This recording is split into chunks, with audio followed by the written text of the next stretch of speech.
Now, I am ready to name names.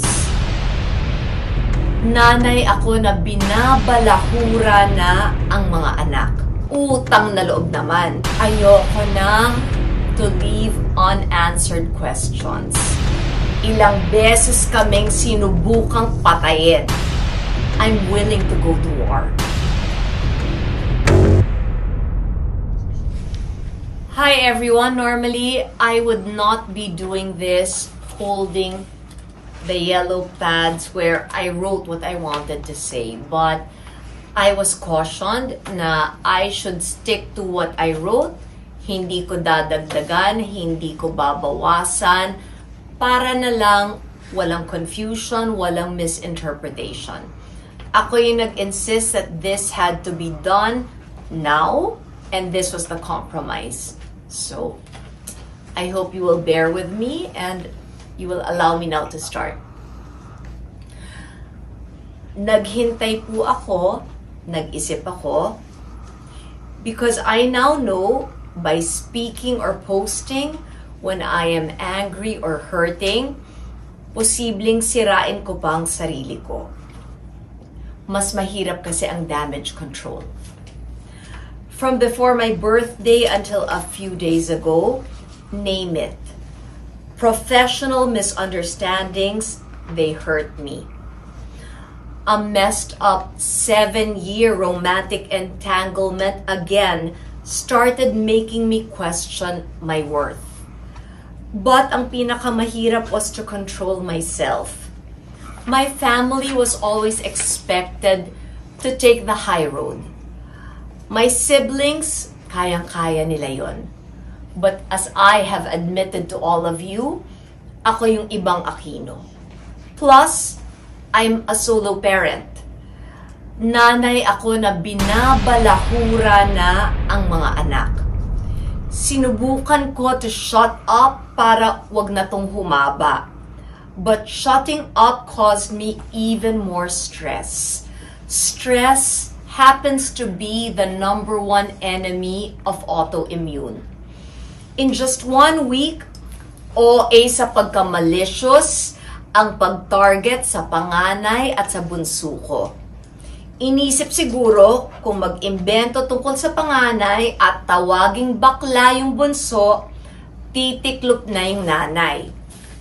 Now, I am ready to name names. Kuya Josh happens to be very happy in Tarlac. He is not there para mag-establish ako ng presence in the same province where my father and my brother started their public service journeys. Pero kahit walang pangalan, walang picture, walang detalye, naglabas ng video sa YouTube na merong nabuntis si Kuya Josh. Now, my bunso, si Bib, bullying a 13-year-old dahil sa tingin ninyo or tingin nila na bakla siya. Utang na loob naman. This is 2021. We are living in 2021. Bib is tall, he is good-looking, he's well-educated, he is intelligent. First honor siya, di ba? He is articulate, respectful. Hindi siya palamura. And he happens to be very mature. 13 years old lang siya. Nakakahiyamang aminin. Pero siya ang gumagawa ng lahat ng paraan para lang gumaan yung mga problema ko at para mapaligaya niya ako. Since I said I will be naming names, we recently discussed Herbert. Para no questions, Herbert Bautista. Because the two of us tried to reconnect. But as a mom, I knew I needed Bim's permission. To quote my son, nung pinag-uusapan namin, sinabi niya, I can see, Mama, how you still look at him. You do not look at others the way you look at him. If he is your happiness, then he has my vote. Unfortunately, because elections are next year, dahil ginamit ko yung vote, that word vote, it can be misinterpreted again. HB's plans, his political plans, whatever plans he has, they are his own. Para further na maklarify, binenta na po namin ang bahay namin in Green Meadows in Quezon City this December 2020. We are just waiting to sign the lease contract.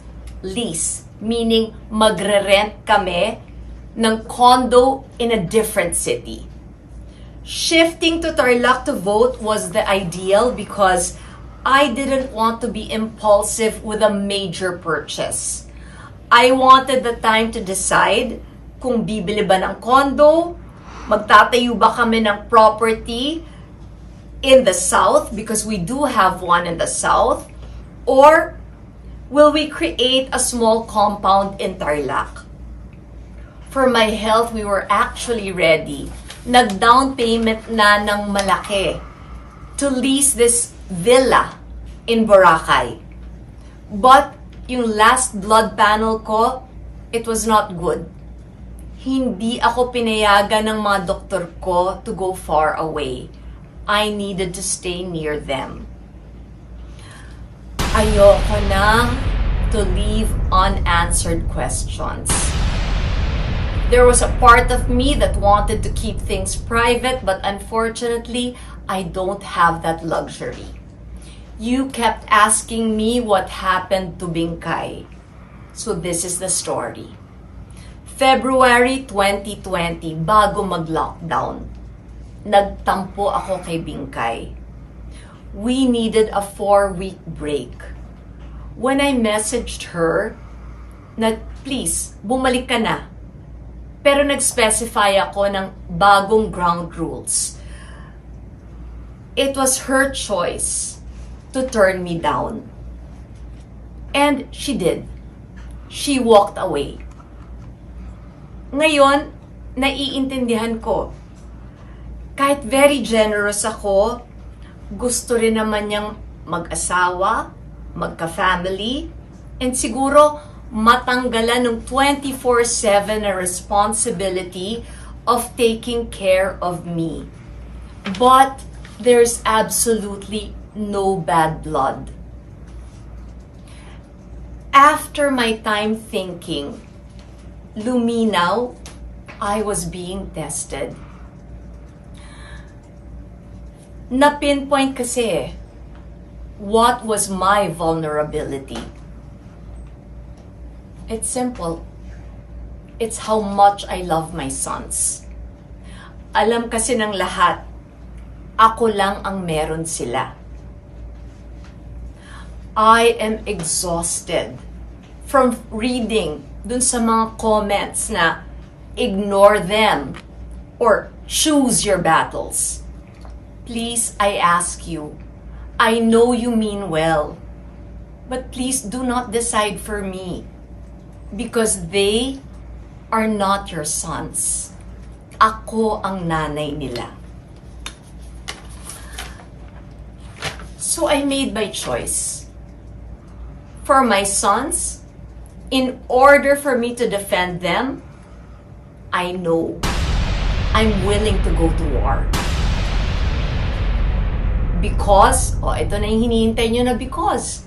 Because, hindi nila fault that they cannot count on their fathers. Hindi nila choice na ang nanay nila ang apelyido Aquino. Hindi nila kasalanan that the lies about my family will continue until history gets completely rewritten. Nagbanggit lang ako ng yellow brick road in an art card. Default mode na yung line of attack. The STD lumabas na. Akala ko pa naman nag-iisip. May I explain? Bala yan na laban sa akin. Pwede niyong paputukin kung tinago ko. You can use it against me if it was a skeleton I hid in my closet. But that happened 18 years ago. Ako mismo ang nag-tell all. I did that live on TV Patrol in my mother's house. That is an iconic interview. Alam kong iconic dahil nung panahon na yon, halos buong Pilipinas tumigil at nakinig at nanood sa akin. So how can you use something that I myself revealed about myself against me? Yun ang advantage kasi of having lived an open book life. Wala kang kinakatakutan na pwede pang maibulgar. Kasi lahat ng sinasabi nilang kahinaan mo o mga kasalanan mo, alam na ng lahat. The lesson here is, when you tell the truth, regardless of how painful it may be or how humiliating it can be, at least you are assured, hindi ka na matatakot sa bukas. You will never fear tomorrow because you faced up to it when it was happening.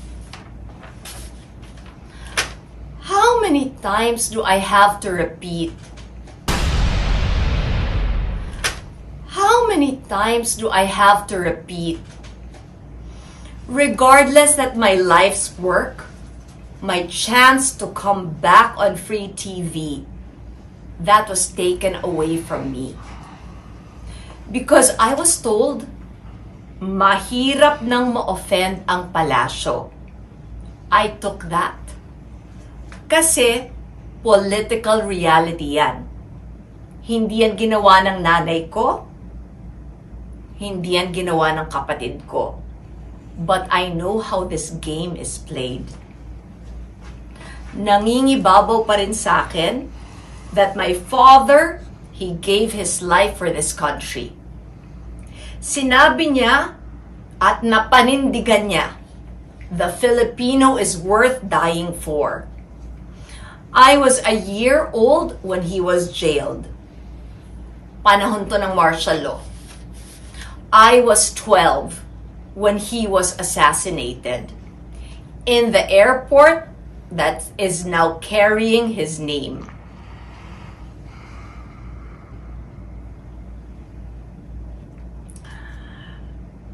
And you know what? With everything that has happened, I still continue to pray for the current administration, for this government that is ruling us right now.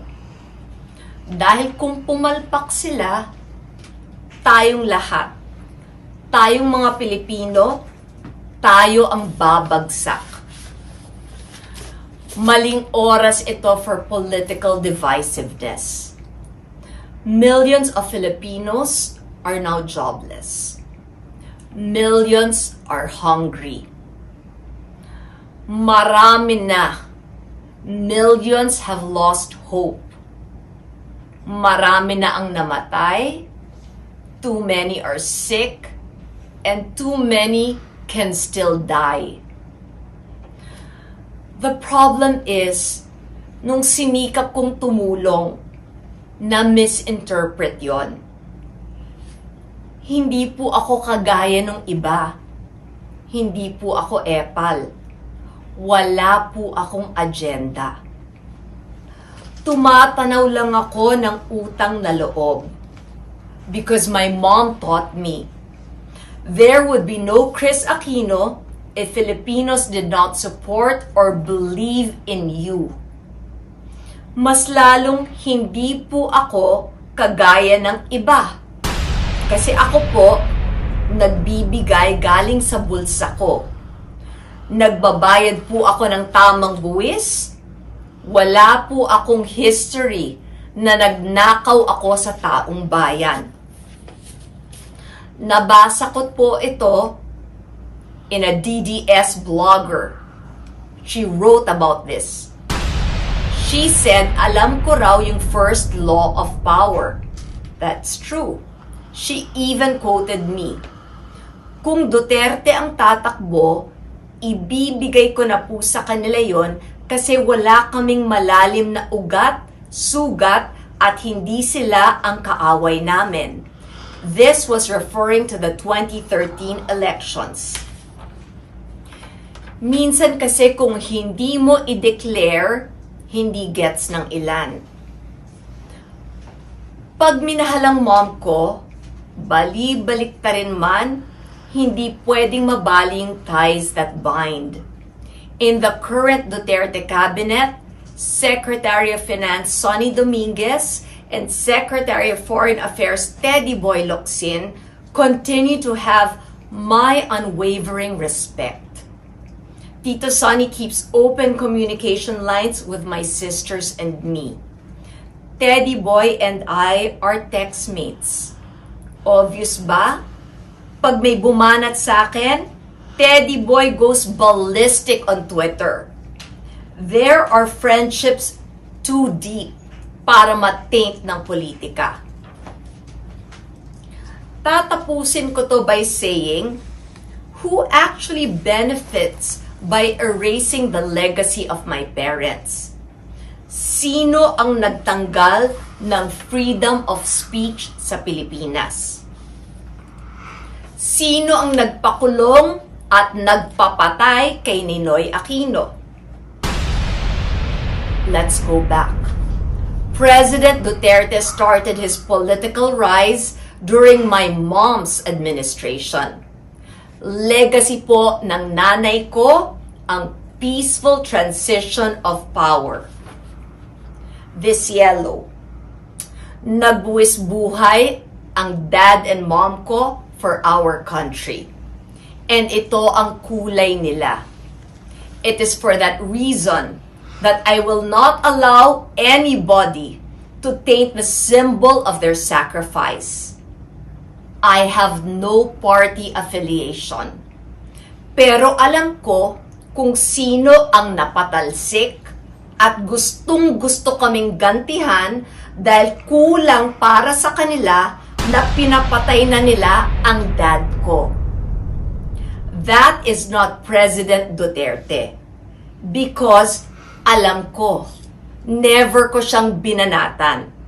So para po sa mga DDS, wala tayong reason na maging magkaaway.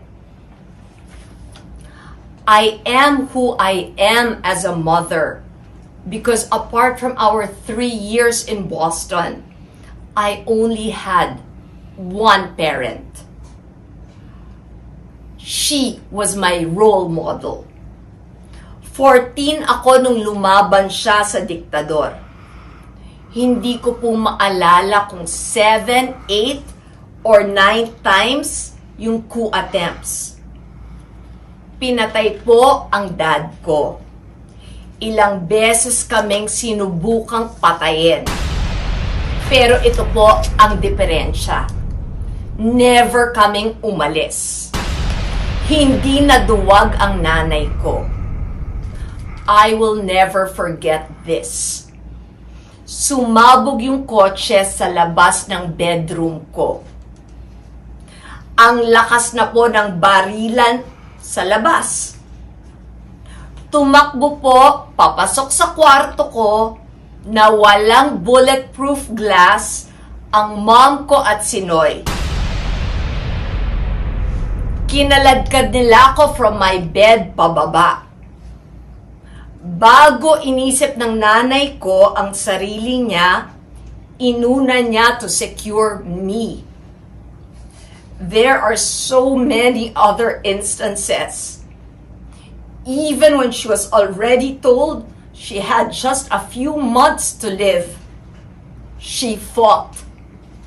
Sinabi niya, "My children are not prepared. They lost their dad na hindi sila handa. I will not allow.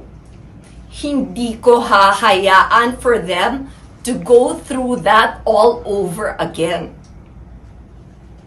Kung meron man kaming tinago sa inyo, tinago namin all the procedures that she underwent para lang mabigyan niya kami. Nung nakita niya what we needed most, what her children needed, we needed time. We needed more time with her. Kaya ngayon, kaya ko bang ipahiya ang sarili ko dun sa pinakaunang nagmahal sa akin?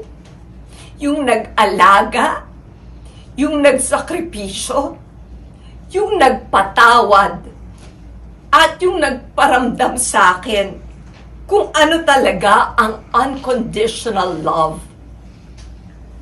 You can say it so often, but action speaks so much louder than mere words.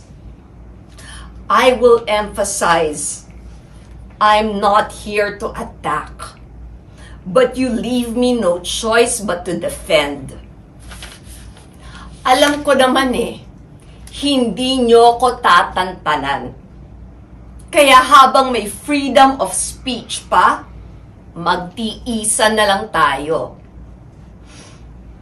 You can and you will attack me, but karapatan ko ipaglaban ang dignidad at pagkatao nung mga mahalaga sa akin. Clarify natin yan, Who are the people who matter to me? Very obvious. My 2 sons. The memory of my parents. My siblings. And because I cannot predict tomorrow, baka dumating pa yung taong mamahalin ako ng tapat and publicly, mutually, aaminin namin sa inyo na may relasyon kami.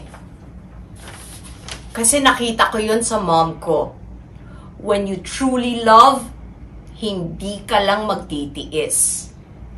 Para sa mahal mo, wala ka talagang ititira sa sarili mo. Ilalaban mo hanggang sa huling hininga mo. These 2 platforms, Facebook and Instagram, they are my only means to directly communicate with all of you. You know, totoo ako. Kilala niyo ko, I am real. I also know I do not have a troll farm. I know you are real. Lahat naman tayo, gusto natin ng mapayapa na buhay. Lahat tayo, lalo na ngayon na pandemic, nag-iingat sa kalusugan natin. Pero, pinagod niyo na ako. Napagod na akong magpaapak. I won't be Kris if I do not end it this way. Congratulations, Taylor Swift, because I am a Swiftie. She won Album of the Year. So this Swiftie will quote from one of the songs from Folklore to end her statement. No one likes a mad woman. You made her like that. And you'll poke that bear till her claws come out. And you find something to wrap your noose around. And there's nothing like a mad woman. I'm taking my time. Taking my time. 'Cause you took everything from me. Watching you climb over people like me. tama na, sobra na, lalaban na.